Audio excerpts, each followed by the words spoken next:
And I was shocked to hear a person's voice on the news today. And so I want to play this for you. Maybe. Perhaps. Rail cars, river barges, and container ships move grain from the center of the United States to the rest of the world. As harvest approaches, Midwest farmers who grow corn and soybeans are meeting some potential buyers from abroad who've come to see the crops. Harvest Public Media's Amy Mayer caught up with 2 delegations in Iowa. On a hot September day, 5 Japanese men arrive at Rod Pierce's Central Iowa farm. They represent feed mills and livestock cooperatives, end users of the corn that ships from farms like this one. Pierce invites them to walk among rows of corn, and he picks one ear and breaks it open. Okay, see that light colored area there? That tells how close it is to maturity.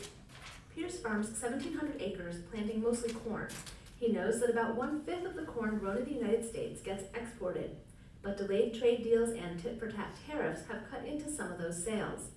Pierce wants these Japanese visitors to keep buying. Medium to larger size combine. He invites them to climb into the cab of an 8-head combine and to poke their heads into one of his empty grain storage bins. Pierce has answered their questions all along the way, and now he has one for them. Do you guys have any problems with our corn as far as quality?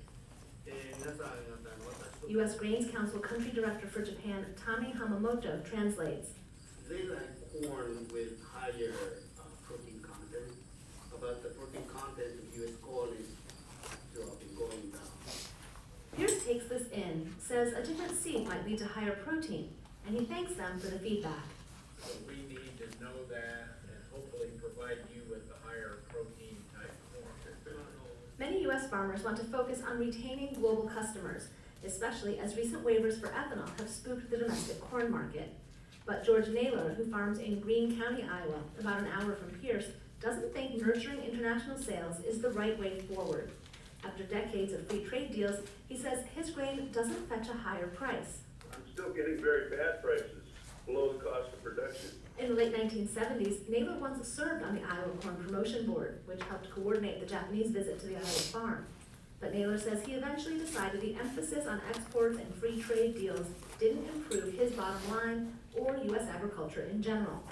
Instead, he feels it helped agribusinesses get bigger and ultimately gave too much influence to one buyer.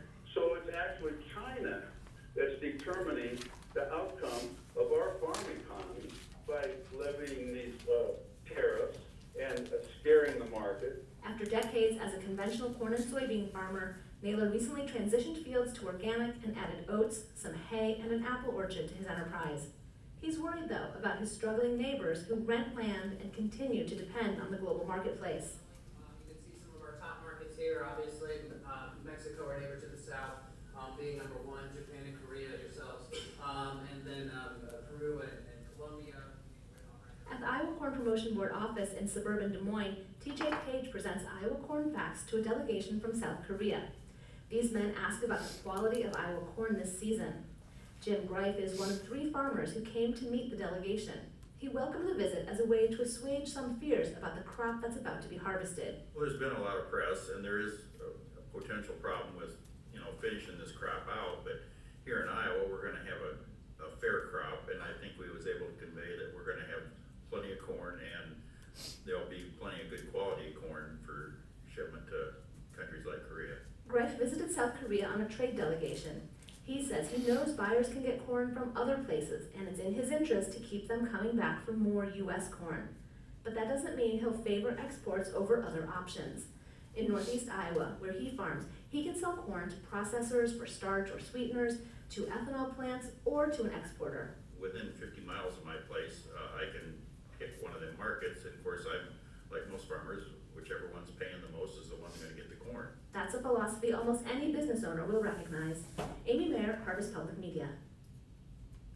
Rail cars, So Harvest Public Media is a reporting effort of local National Public Radio station, KCUR. They report on farm issues around the Midwest. It's a consortium of KCUR and a number of other public radio stations here in the Midwest.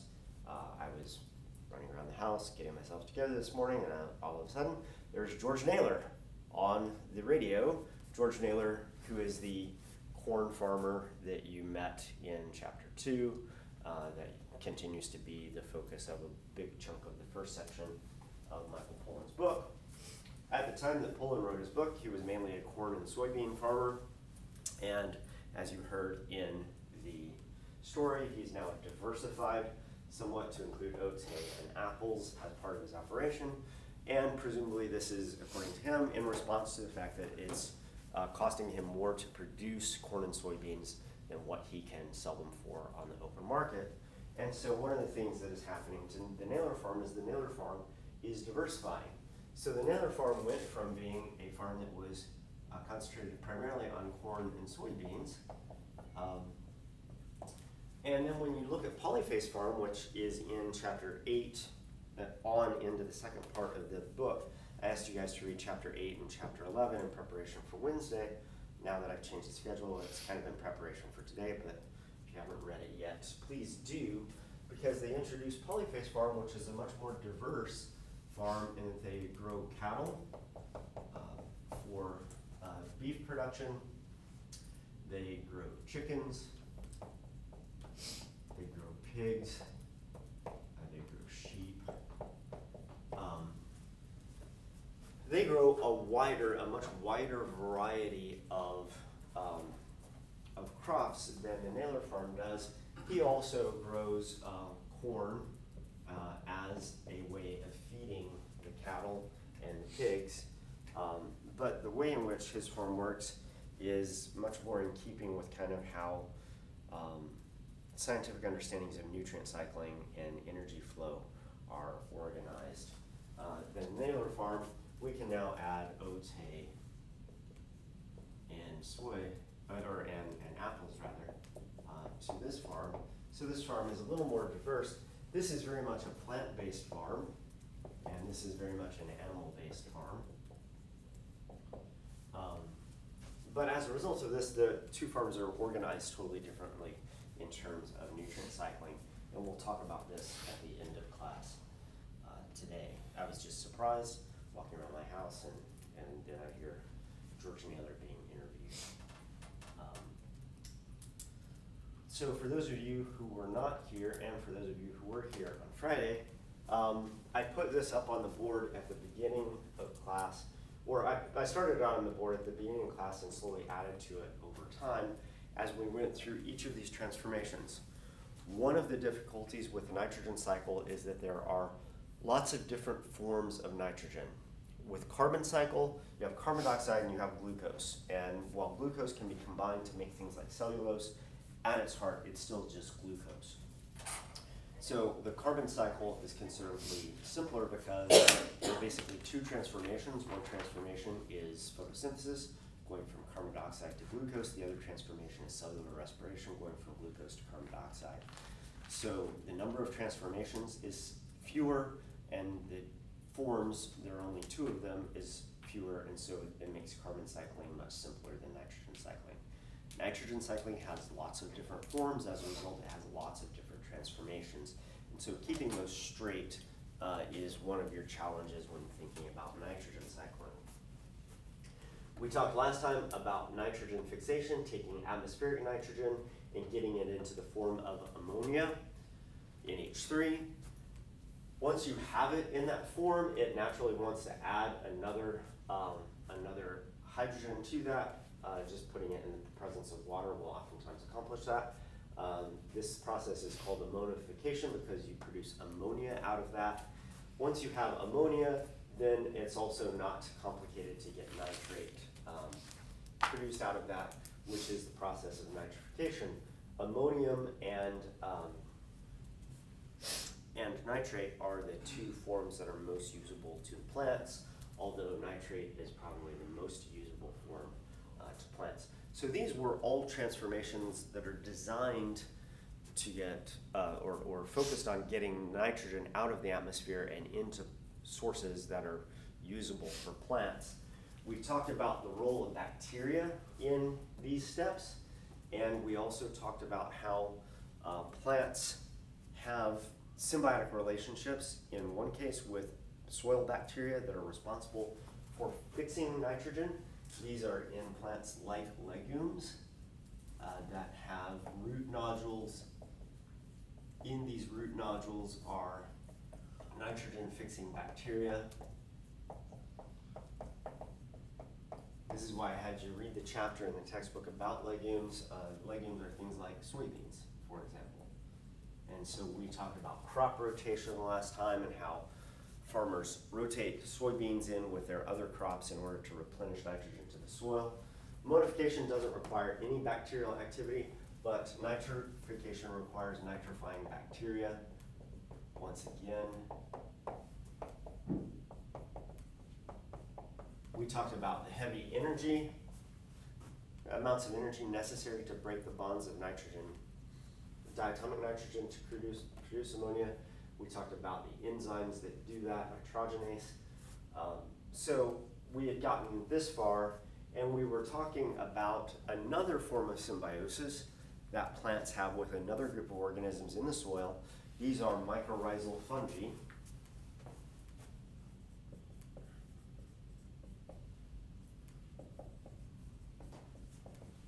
These are fungi that grow around the roots in some cases, or actually invade the roots and grow into the roots. And when the fungi send out their fungal mycelia through the soil, they basically vastly increase the amount of volume of soil that the plant has available to it. The fungi bring those nutrients that it picks up, and water in some cases, that it picks up, brings that to the plant roots, and the plants give up glucose, which the fungi need to survive in return for that. So we talk about different types of interspecific interactions. These two interactions, the interaction between plants and nitrogen-fixing bacteria, and plants and mycorrhizal fungi as mutualisms, because in this case both individuals in the interaction, both species in the interaction gain something from the interaction. And we finished on this slide basically showing that the rhizosphere, which is this section of the soil that root hairs that are outgrowths of the outer layer of the plant, the epidermis of the plant, these root hairs extend a relatively short distance into the soil, and what happens is a plant can vastly increase the distance that its reach goes into the soil in harvesting nutrients and water through its association with these mycorrhizal fungi. These mycorrhizal fungi send out these mycelia, these extensions of their bodies into the soil. They can be very, very long, thin filaments that go through the soil, and that is what gives plants access to a greater volume of soil. I mentioned earlier, Riley asked me, how my weekend was when I asked her how hers was, and I spent a lot of time digging around in my garden, and there's been something funky smelling in our front yard for, I don't know, a week now. And when we went to plant one of our peach trees, I started digging it up. And as I was digging it up, these weird tubes, these weird pinkish tubes started coming out of the soil. And what it was this fruiting body. Remember last time I talked to you about the mushroom that you eat is really the fruiting body of the mushroom. It's the reproductive part of the mushroom. Most of the biomass of the mushroom is underground. Well, evidently the smell in our yard was emanating from these mushrooms that really really smelled pretty terrible. Smelled terrible enough I did not want to taste them actually. But when I dug them up, underneath you could see the mycelia extending into the soil. These white thread-like threads going throughout the soil. And I decided that I did not want this mushroom in my yard. And so I dug up a big chunk of the bed that this fungus was growing in order to try and track down all of the mycelia and get it out. And then I had to fill all that soil back in and remulch a surprisingly large section of my front yard bed that had this in it, just to get rid of the funky smell. So this is one of the ways in which plants can get the nutrients that they need. So these are all ways of getting nitrogen out of the atmosphere and into forms that plants need. But at the same time that all of this is happening, there's also this last process that takes the nitrate that plants need and actually converts it back to atmospheric nitrogen. And this is called denitrification. So once again, it's a multi-step process. I'm not going to ask you to know the interior steps. Just know that you go from nitrate and you end up with atmospheric nitrogen, gaseous nitrogen, as a result of this. And this is once again a process that is done by bacteria. So bacteria are hugely important in the nitrogen cycle, like I've stressed before. This happens under conditions of low oxygen. So when we say that a process is anaerobic, it's a process that goes on where there isn't a lot of oxygen, and that's the case actually down in soil for the most part. So bacteria accomplish this, and the rate depends on how available nitrogen or how available oxygen is. It goes faster under low oxygen conditions, and it also goes faster where you have a lot of nitrate, clearly, because nitrate is one of the reactants. Most chemical equations are governed by how much of the reactants you have. That determines how fast the reaction can proceed. So this happens in soils. It's done by bacteria, and so soils are constantly outgassing nitrogen, diatomic nitrogen, back to the atmosphere, and that diatomic nitrogen is not useful for plants, clearly. Another way that we get outgassing to the atmosphere is anytime you burn something that contains nitrogen, you end up putting nitrogen back into the atmosphere. Now, in some cases, this is in the form of nitrogen oxides, NO and NO2, and those things can actually then be converted into usable nitrogen by bacteria, because remember that in this process here, if we go back to nitrogen fixation and nitrification, you will see that NO2, for example, is one of the intermediate products as you go from ammonia to nitrate. And so bacteria can use nitrogen oxides in the process of getting to nitrate, but that usually occurs down in the soil. What happens more commonly when you burn nitrogen containing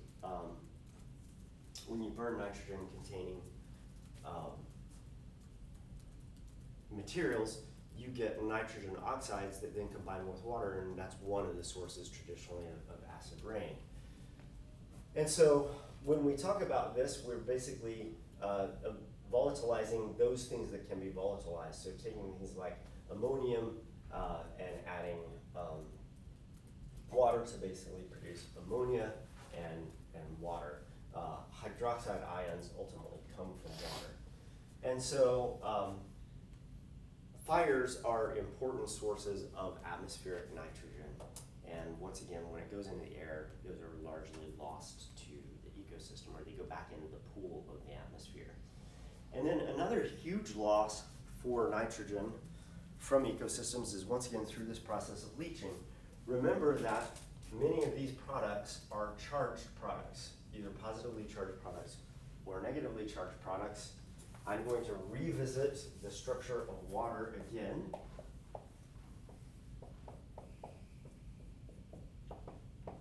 What do we know about water and its charge?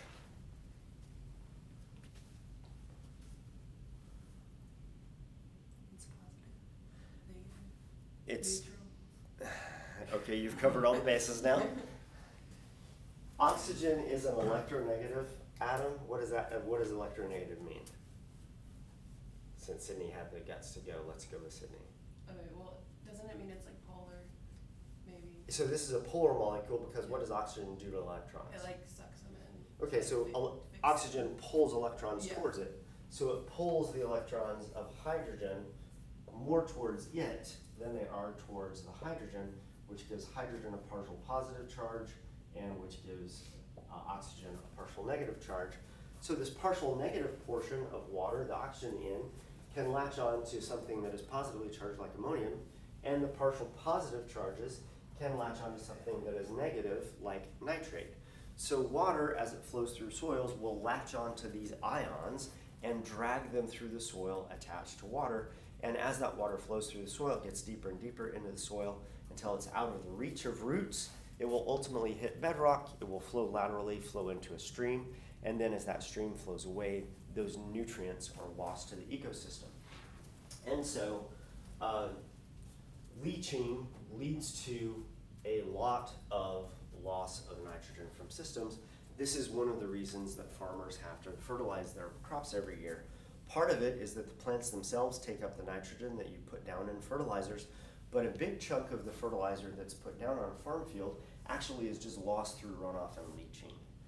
And so every year that it rains, you're going to lose some nutrients from soil simply because of the flow of water through that soil.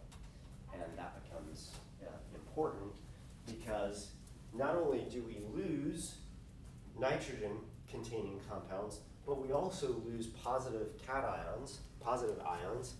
Anything that is a positive ion is referred to as a cation, because also as we lose negatively charged nitrate, it also drags positively charged ions out of the water as well. So, knowing all of this, we can draw a model, just like we had before, of the nitrogen cycle in general. And we can quantify what these different fluxes are, where they're occurring, and we can follow the flow of nitrogen through a system the same way we can follow the flow of carbon through a system.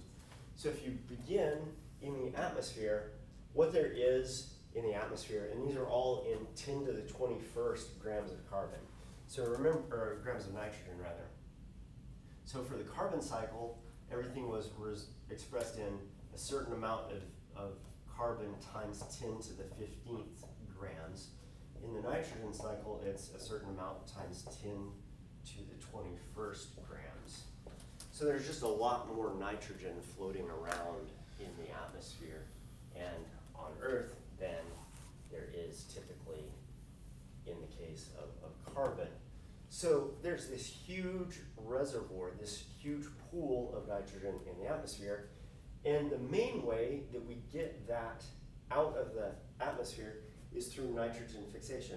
And so you'll see that this arrow going from the atmosphere via nitrogen fixation goes down to plant roots.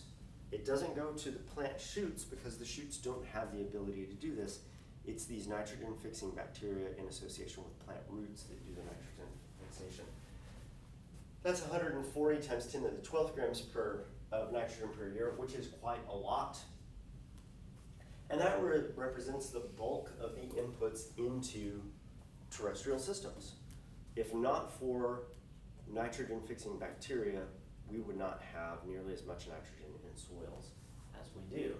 Many of these fluxes are still the same as we had before. Death and litter fall, going into dead organic matter. Excretion from animals is different than excretion in the carbon cycle was, in that animals produce a form of nitrogen called urea, or in some cases uric acid. That ultimately can be broken down into ammonia, and then that ammonia is transformed in the soil into ammonium. And so we have pools of ammonium in the soil.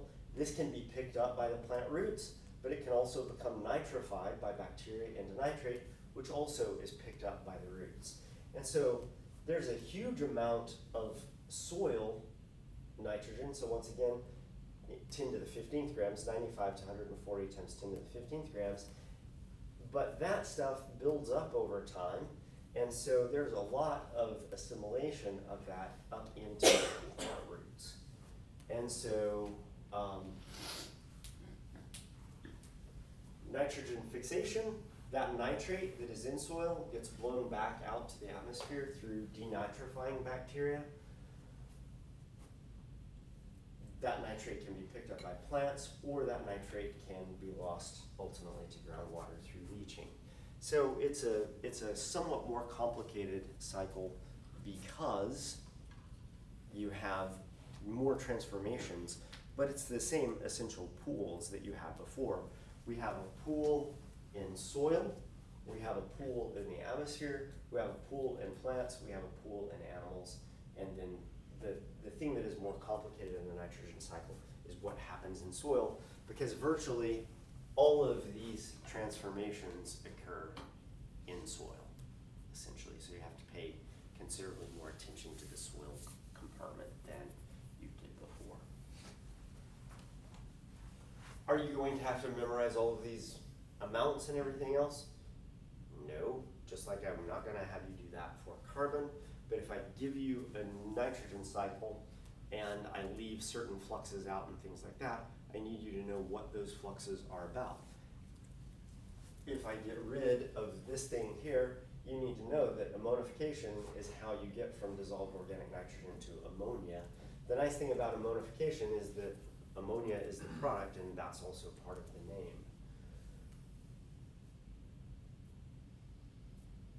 What's not in this diagram is the amount of anthropogenic production of nitrogen. We basically produce as much anthropogenic nitrogen as all organisms do through biological fixation. So there are two forms of nitrogen fixation. One is biological fixation.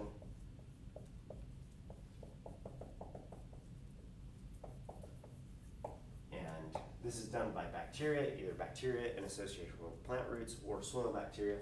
The other is what is termed in the literature either industrial fixation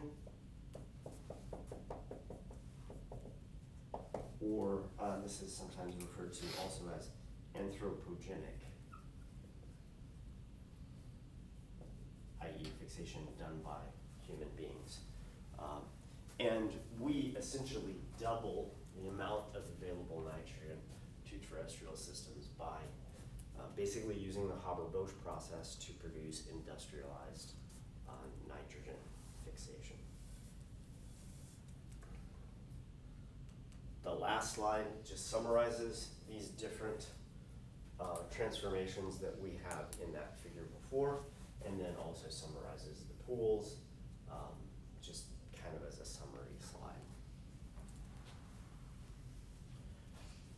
We're not going to worry that much about phosphorus because phosphorus occurs only in the form of phosphate, and so it moves around ecosystems in the form of phosphate. There's hardly any phosphorus in the atmosphere, so it's basically the movement of phosphate out of soil into organisms, out of organisms into soil, and then there's also big deposits of phosphate that are found in sedimentary rock deposits, and so there are phosphate mines around the world where people mine phosphate. Phosphate also exists as a negatively charged ion in the soil, so it's prone to leaching in the same way that nitrogen is prone to leaching. So of all of the cycles, phosphate is probably the simplest cycle to think about. Questions about nutrient cycling in general?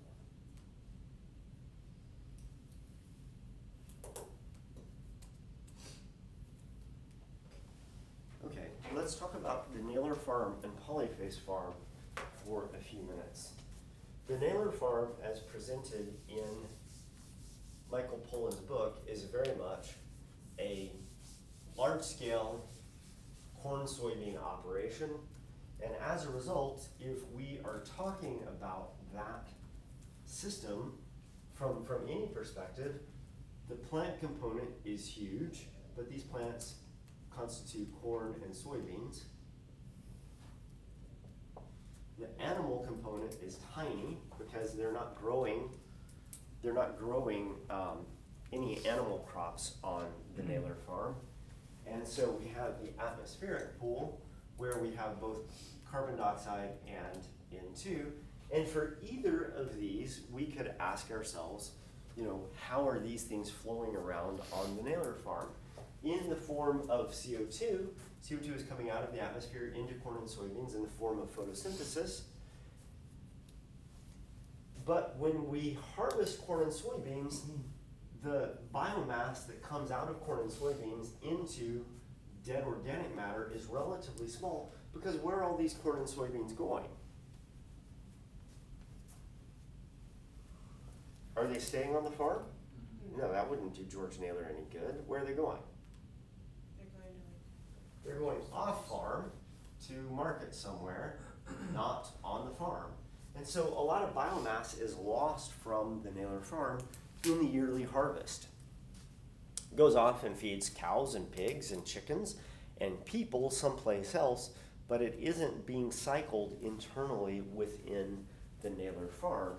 And so rather than nitrogen, for example, being lost to the soil and then lost through leaching, there's this other loss of nitrogen from the Naylor farm in terms of the harvest that is being done every fall. And so when we think about these things, we can think about both carbon and nitrogen as kind of going into the agricultural system, but then being exported from the farm without a lot of internal cycling within the farm. The thing that Joel Salatin harps on a lot about his farm and the way he farms is that there's a lot more internal cycling at his farm.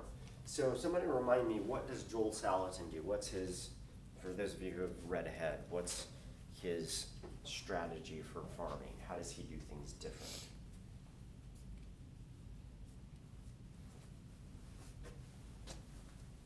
Has anybody read into that section of the book yet? No, because it was assigned for Wednesday. And then I changed things on you. Partly my fault. Let's go find Joel Salatin's farm.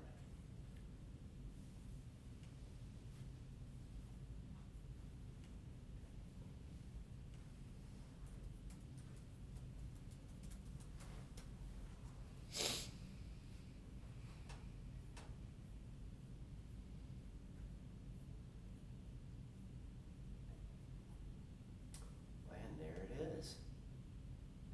So this is a polyphase farm.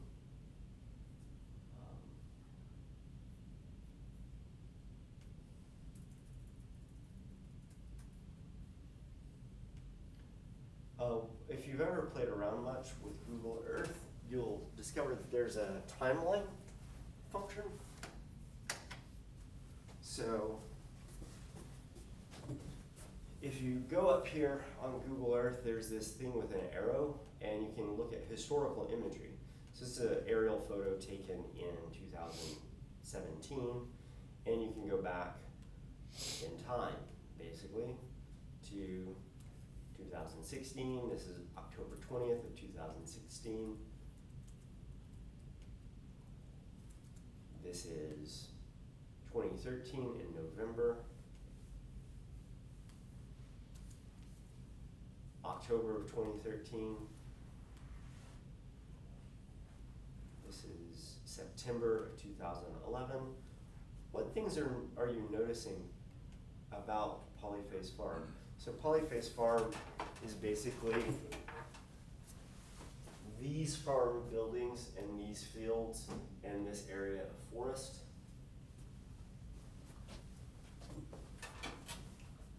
As you click through time, what happens occasionally? Note that this is April of 2007, October of 2006. Quality of the images goes down some. This is September of 2005. September of 2003.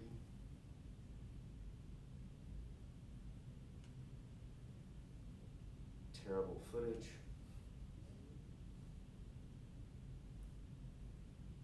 March of 2000, that's really early in the season. April of 1994.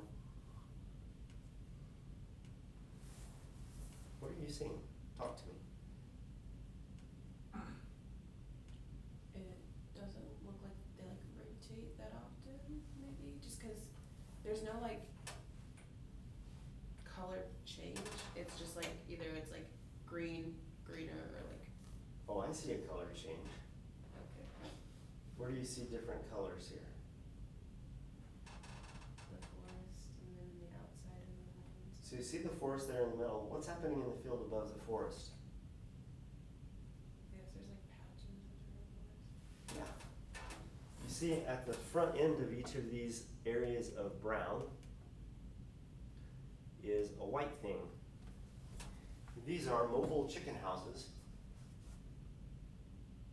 And what he does is he leaves the chicken house on a little plot of land for a couple of days, and then he moves it a little bit, then leaves it there for a couple of days, then moves a little bit, then moves a little bit, then moves a little bit. So these staggered phalanxes of chicken houses are basically chickens eating all of the grass in this area. And as they eat all the grass, the ground becomes brown because they picked it down. As they're picking it down, they're also pooping there, and they produce uric acid as their nitrogenous waste. And as these things march across the field, you see that they leave paths of destruction, but then behind them, as they recover, you see all this nice green grass. That green grass is being fertilized by the very chickens that are there. And so what you see at Polyface Farm at certain times of the year are these chicken coops. Let's go back a little bit.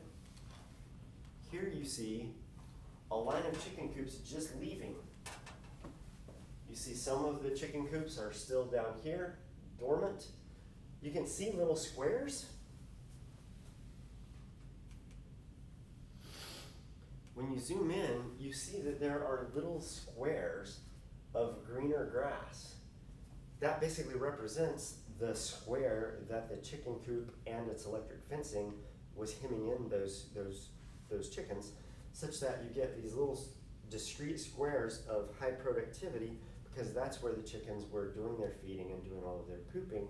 And the borders, the light borders between them, are areas where the fencing was, this electric fencing that keeps the chickens in one place. So when he does this, and you can see this on some farms here in the Kansas City area, you have your chicken coop is here, but then there's portable electric fencing that goes around the chicken coop that keeps the chickens from moving. And then when you move this chicken coop, you're gonna move it over to here, and you're basically just going to move the electric fencing over. So there's an area around the fence that the chickens don't go and eat because there's an electric fence there. It's all green inside of there, and then there's this low productivity boundary that in some years is obvious even from an overflying aerial photography plane. So he practices what's known as rotational grazing, but in a fairly radical way. So this is April of 2007. The chicken coops are just starting their march across the fields. Later in the year, this is October, they've been going back and forth for a number of different times, and you can see them on the move here. So once again, April of 2011, all the chicken coops are lined up on the back fence. They haven't begun going through there because there's not enough grass yet in the fields to feed cows or chickens. But in September, it's clear that there have been chicken coops on this part of the land, and you can see the chicken coops marching across the landscape here. So when you go and read the section, so this is October now, and they finished all of the rotational grazing, and all the chicken coops are once again lined up on the fence row at the top. They're no longer doing the rotation because it's just too late in the year. September of the following year, you can definitely discreetly see the chicken coops going across the field.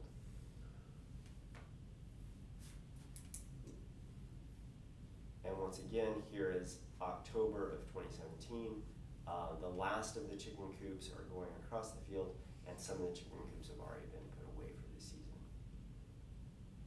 So what Joel Salatin does is he takes new grass and he puts cattle on the new grass.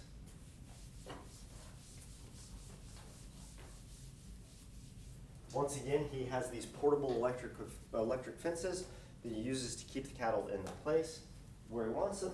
And on this plot of land, he grazes cattle for a few days. Then after a couple of days, he moves them to the next adjacent place. Just keeps moving them down the field. What the cattle do is they crop the grass down to a certain level. But cattle don't generally crop the grass all the way down to the soil surface, and so there's some grass left after the cattle leave. But what the cattle have been doing is they've been pooping and peeing, defecating and urinating, if you would rather be more scientific, since this is a science class. In poop is a lot of phosphate, and in pee, in urine, is a lot of nitrogen in the form of, in this case, urea. In the case of chickens, it's going to be in uric acid.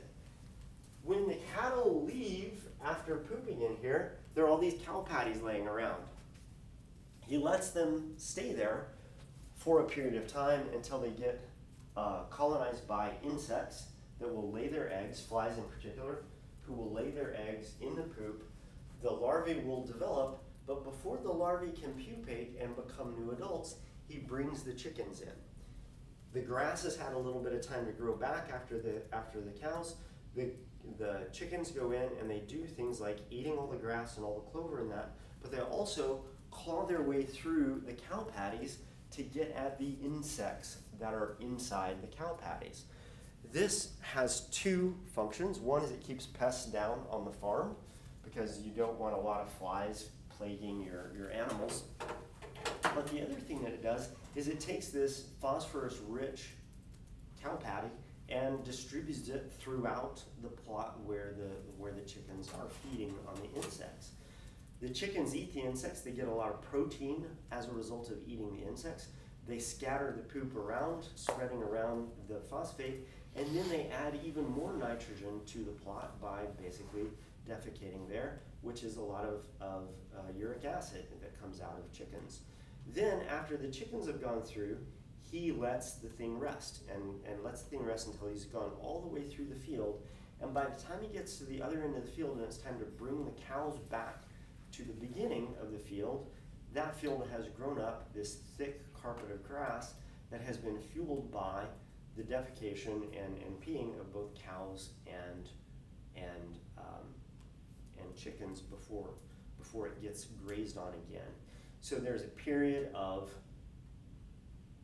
feeding on a plot, doing the pooping and peeing, and then letting that plot rest as you go through the rest of the field before you bring animals back on that. The result of this is that when you look at a nutrient cycling diagram, we have the soil, we have plants on the soil, but these plants aren't being, remember that this is the shoot portion, this is the root portion. We have things like clover that are doing nitrogen fixation, and we have grass that is doing photosynthesis. But these things aren't being harvested and then being taken off of the field. These are going directly into the animals. And when the animals defecate, they are adding the nitrate and phosphate back to the soil that is then going to be picked up by the roots of the plants and assimilated back into plant biomass. And because that nutrient input is concentrated, because he's keeping his animals in these little pens that he moves around every couple of days, the nutrient content of the soil is really concentrated, which means that there's a lot of nutrient for the roots to pick up. They incorporate those nutrients back into the growth of the above ground biomass of the plant, which is ultimately then going to get fed on by the chickens and the cows later on. So in the Salatin farm, there's a lot of what ecologists refer to as intrasystem cycling.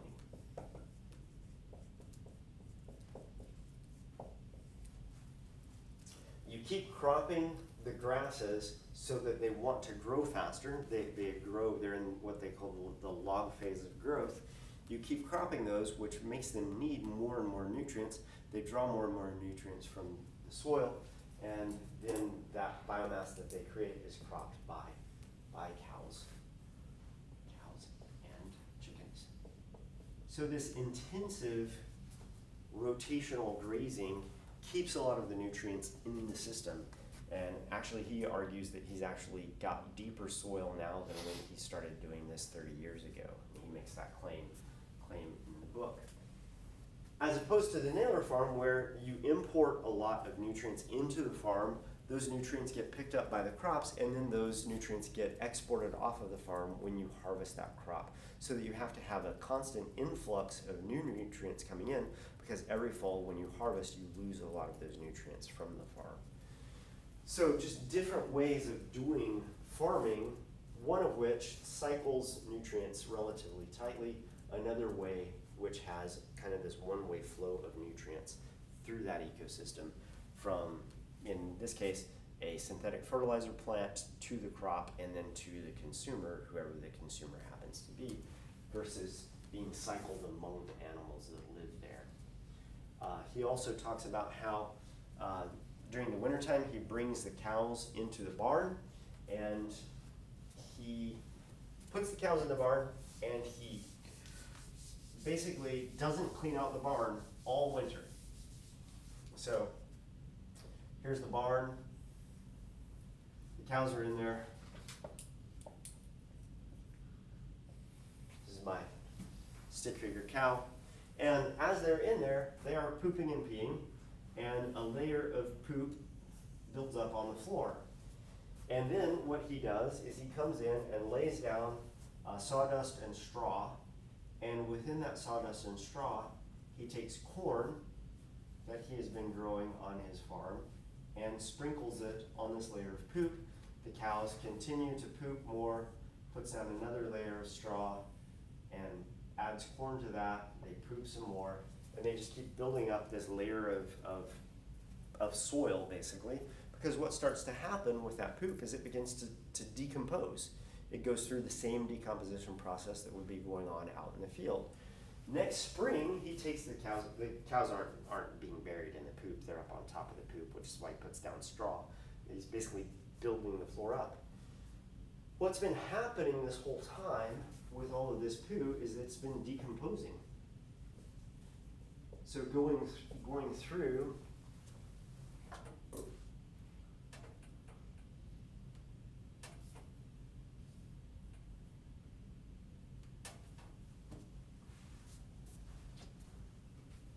all of the things that happen in soil, the first of these is decomposition. So it's going through this first form of fluxing, whether you're talking about carbon or whether you're talking about nitrogen, making nitrogen available or converting carbon to carbon dioxide if you're talking about carbon. But all of that nitrogen is now in that big pile of poop that is in the barn. And it's trapped there because, of course, there's a concrete floor underneath all of this. It's not leaching to the soil because it's not in the process of being rained on constantly. And so you have this buildup of nutrient-rich, rich in nitrogen, rich in phosphorus, compost that has been decomposing. When you have a compost pile, what you're basically doing with your household waste is you're throwing it in a pile, and over time it decomposes. And if you dig down to the bottom of that compost pile, you'll find that there's nice, rich, nutrient-rich soil at the bottom of that. Then when the cows go back onto the fields in the spring, he gathers up his hogs that have been living in those forests, and he brings them into the barn. And when the hogs get in there, what hogs do is they root around in dirt for worms and things like this. The other thing that's been happening in these layers of poop is because he sprinkled corn in there, the corn kernels have basically been fermenting this whole time. And so in these layers of poop are very fragrant little bouts of alcohol, and the pigs smell that, and they begin digging to get at that fermented corn. And what they do is they churn up the floor of the barn. And essentially, when you have a compost pile at home, you have to turn that thing occasionally to get the stuff that is on the top that is not decomposing very, very well down to the bottom where it's moister, so that decomposition will proceed. What the pigs do is they go digging around in this composting poop. They stir it up trying to get at the corn. By the time the pigs have found all of the corn, they've effectively thoroughly mixed that compost. He then scoops up that compost, puts it in a tractor, takes it out onto the fields, and broadcasts all of that well decomposed poop onto the fields, which once again adds back nitrogen and phosphorus to the fields. And so what Salatin has tried to do is he's tried to keep as many of the nutrients that are on the farm on the farm so that they're not lost to harvest and they're not lost to things like leaching and runoff and things like that. Just two very different ways of thinking about farming from the standpoint of nutrient cycling. If you're a farmer and you're not thinking about nutrient cycling, you're probably doing farming more wastefully than you could if you think about nutrient cycling as part of your daily life. And the way these two farms operate treat nutrient cycling very differently. So as you read chapter 8 and chapter 11 in the textbook, keep that in mind as it relates to nutrient cycling. Yeah. Okay, so, is there any like FDA regulations with like that type of problem does he run into? Because like he's keeping practically like his food, like the cattle that he harvests on. Have you ever seen a concentrated animal feeding operation? Is that like the same thing? Oh my God, so there's another chapter of Poland's book where he buys a steer and follows it through the food system.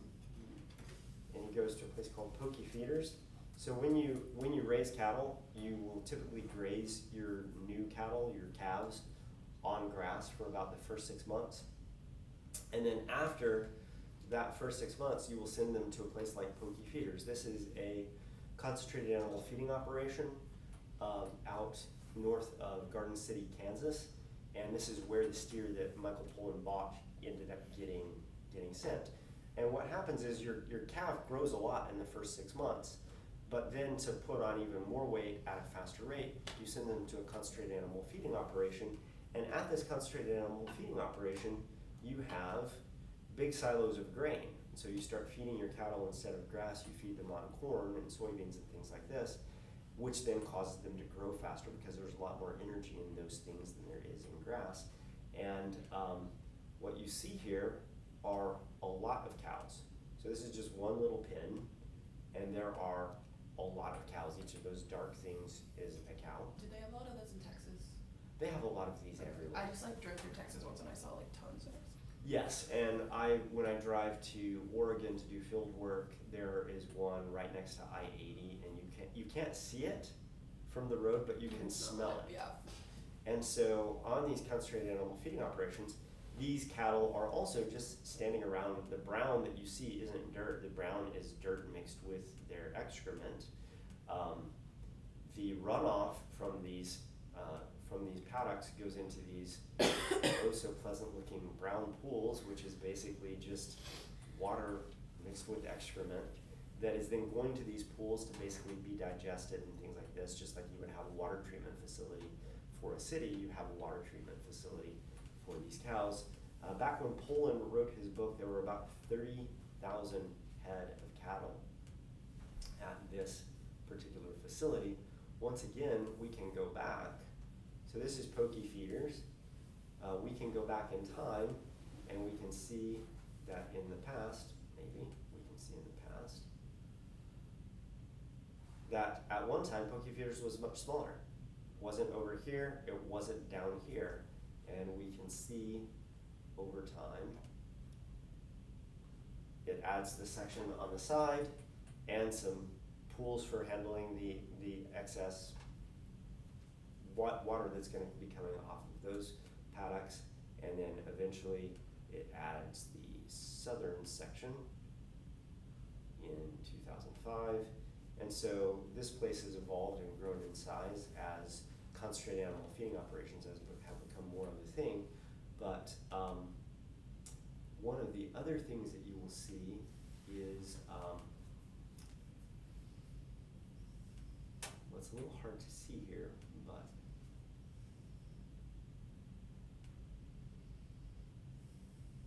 primitive imagery. Oh, so this thing here with these tracks on it, these are basically just big piles of poo that get scooped occasionally out of the paddocks. It's going to go into this pile, it's going to be basically composted there, and then they sell that as fertilizer to farmers. And so once again, this is a situation where you will find that this feeding facility is embedded in a high productivity agricultural landscape. All of these round discs, remember, these are center pivot irrigation systems, probably producing either corn or soybeans depending on the year, and you can see that it is embedded in just a lot of farmland. Well, why do you have this concentrated animal feeding operation placed where it is? Well, because it's right in the middle of where the food is being created that is going to go to feed these guys. So you have the agricultural land producing corn and soybeans. That stuff is going to be milled into feed. That feed is going to be taken to pokey feeders. It's going to be used right there to feed those cows. That nutrient-rich compost that comes out of that is then going to be sold back to the farmers that you bought the grains from to make the food to feed the cows. So there's, in this case, there's this loss of productivity in terms of nutrients from the fields as it goes to the cattle, but then that comes back to the fields there because pokey feeders is going to be something in compost as well. If you ever go down Highway 210 at certain times of the year, you'll also get this smell coming off of the farmlands off to the right. Well, on the other side of those farm fields, on 210 as you're going out towards Missouri City, there's actually a composting plant where it gathers up a lot of waste products from area farms. They take it there, they compost it, they turn it into basically organic fertilizer that then can be sold back to farmers or people who have lawns and stuff like that who want to fertilize. But there's always this faint to very potent smell of decomposition coming off of that compost. So yes, there are regulations about animal welfare. Salatin's barn isn't actually any worse than the fate of these cattle at pokey feeders. Does that have more of like a link to like, I guess like pollution and like because they're more centered cattle giving up? Anytime you have a concentrated animal feeding operation, you have to worry about disease a lot because just like we put you guys in dormitories when you come to Jewel. What happens to rates of illness in college students when they come back to school? It goes way up. Why? Well, because we've put you in a concentrated animal feeding operation of a sort. We've put you in this enclosed space where you're living in close proximity with a bunch of people. The closer you are to people, the more likely you are to pick up an illness from somebody else. So transmittable diseases are always an issue on college campuses. Transmittable diseases are an issue on concentrated animal feeding operations. I don't really think you're in a concentrated animal feeding operation, but the analogy holds. We have you confined in much closer living spaces than you would during the rest of the year, and the first thing that happens when students come back to school is they start picking up illnesses that they didn't have over the summer. Combine that with the change of seasons and the enclosed air circulation, just compounds itself. Which is why farmers use a lot of antibiotics in their feed, because they want to cut down on the number of animal-borne illnesses that are being transmitted, which is why some people are concerned about concentrated animal feeding operations contributing to antibiotic resistance and things like this. And so, yeah, there are all kinds of issues with this. Salatin tries to keep his cattle on the land as much as he can during the winter, but because he's in Virginia, there's this section of time like November to March or April when he has to have them inside the barn.